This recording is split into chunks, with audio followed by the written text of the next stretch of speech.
Again, as the gentlemen have said, we are maybe me and my colleagues here, we are between you and the lunch, so we're not going to make it very long.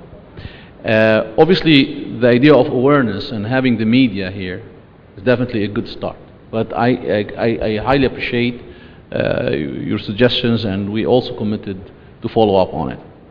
And since I have to say, like, instead of Q&A, maybe to talk a little bit about what we are trying to do, as the video was very clear. The bottom line is the Union for the Med. We went to them and we said, you must present a tangible and believable and doable, if I may, a program to your partners. Then when we present them with this project and we present the roadmap and the tools how to do it, that's why we got their support. In fact, the same thing, we went to His Excellency Amr Musa from Arab League perspective. And I said the following. I says, Your Excellency, today we learn from our mistake in the past, and we are focusing on manufacturing economy. And we're leveraging two things. Number one, we're leveraging the low operation costs in our region. And we are leveraging the regional market demand. But one thing that is very important, as Dr. said, to bring in the raw material to cost 40 to 60%, and when we finish the product, sell it out, it's cost the same. So this will prepare for investment coming into the region and to also not coincide with our manufacturing strategy. So it is important to lower the import-export cost to close this formula, to create this formula that we need to attract foreign investors and to attract also our strategy or to deploy our manufacturing strategy. So how we can do that? What we propose on soft infrastructure. The soft infrastructure or the digital soft infrastructure is, as I said, the Milan Chamber of Commerce about 3 months ago, and Euromed region had met Berlusconi there, that to reach out, even this is to reach out from the North Med to the South Med, we can build bridges and infrastructure, and not only to connect but also to the other end, but always it's expensive, and the question is where to start. But even to look at the G8 and G20, so the G8 already has started developing the 12, and they want to connect between each other. So the connection to physical infrastructure is hard. Soft infrastructure is the way to do it. And soft infrastructure requires the industry to be able to provide it for free. It requires the financial industry, the insurance industry, and the technology industry. Collectively, working together, they will deploy soft infrastructure and they will help our economy big time. As also Mark said, the container, the steel box, until today, still living the benefit of the container presented 60 years ago on our overall economy. Today is a digital era. So, having said that, I don't want to take more of your time. If there is a question, I will be more than happy to answer.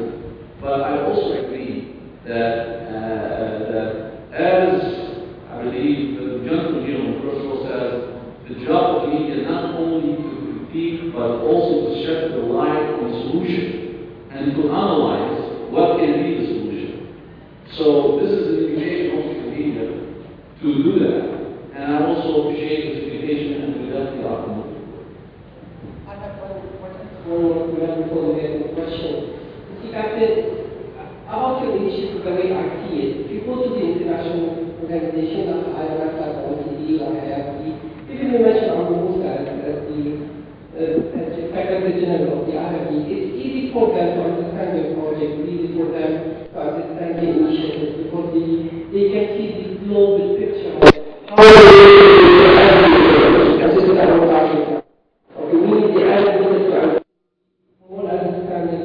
very easy to use, how they use it, what the benefit of it. This is what my suggestion to have is awareness, this workshop, and probably we can have a questionnaire and a survey before we go to workshop with the Arab. Hi, I was wondering, since we're talking about the economy and SMEs and banks that are trying to offer products to them, why shouldn't we have put more emphasis on the websites of the various companies as well, given that as a journalist, it's our job to inform, to be, maybe in some cases, the middleman between the various companies. But one thing I've noticed personally is that whenever I'm doing research on a given company, the first thing I will do is Google it, or whatever the sort of search engine is, and then it will invariably lead me to a website. So shouldn't, in any sort of state of overhauling or boosting the economy, shouldn't the emphasis be on providing websites that have the information on the products, whether from a banking or a retail, consumer side? If we want to get the economy up and running, because these days we are in a different world now. Shouldn't that be the basis of any sort of economy? Well-working websites.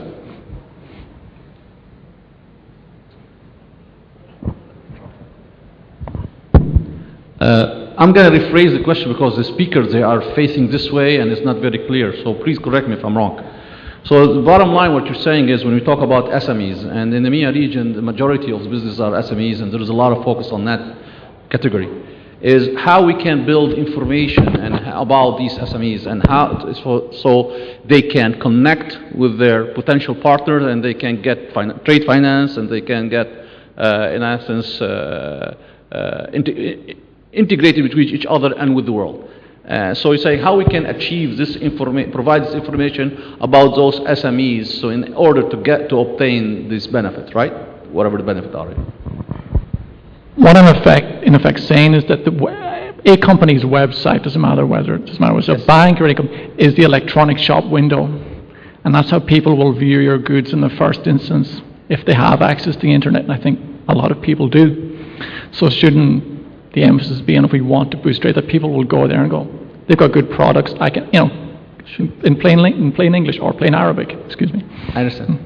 So let me answer it this way. Number one, let's see what the SME's conditions today.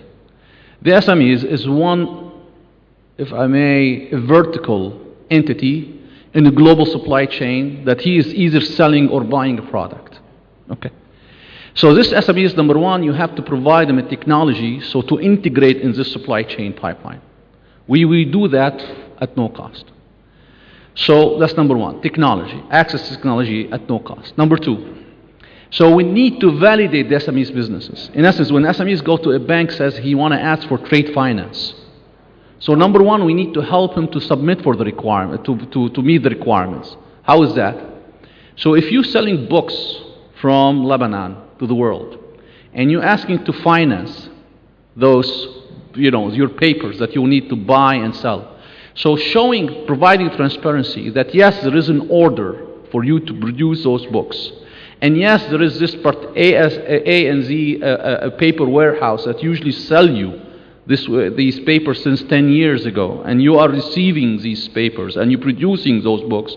So this is, from a historical perspective, it's legitimizing you as an SMEs as you are in the business. So this historically, so we check the box on that. Number two, other than the history, and by the way, this history of data is not coming in from one source, that from an internet or from reviews. It's coming from multiple sources of data in the same pipeline, validating what you are about as a shipper and who you're selling. That's very important to the banks to provide finance.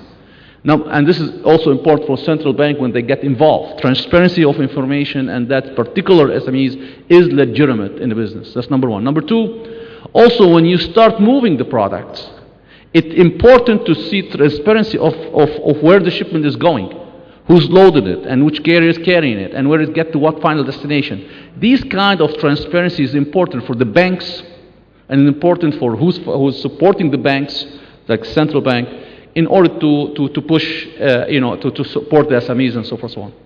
So the bottom line, when we talk about information for trade finance, we need to provide what we call point-to-world integration, non-intrusive integration to the SMEs in the global supply chain, so they can do best and provide the tool to do the best of what they can do in their business, and provide transparency to who's supporting them from financial perspective, from an insurance perspective, from a technology and logistics perspective, so to do better job.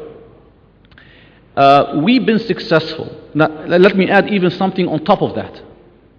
Something on top of that mean, other than provide the technology, the system at not cost and non-intrusive, and delivered by a trusted network, which is, example, IBM with us, Microsoft with us, Sun Microsystem with us. So you see the best technology of the world already, GCEL.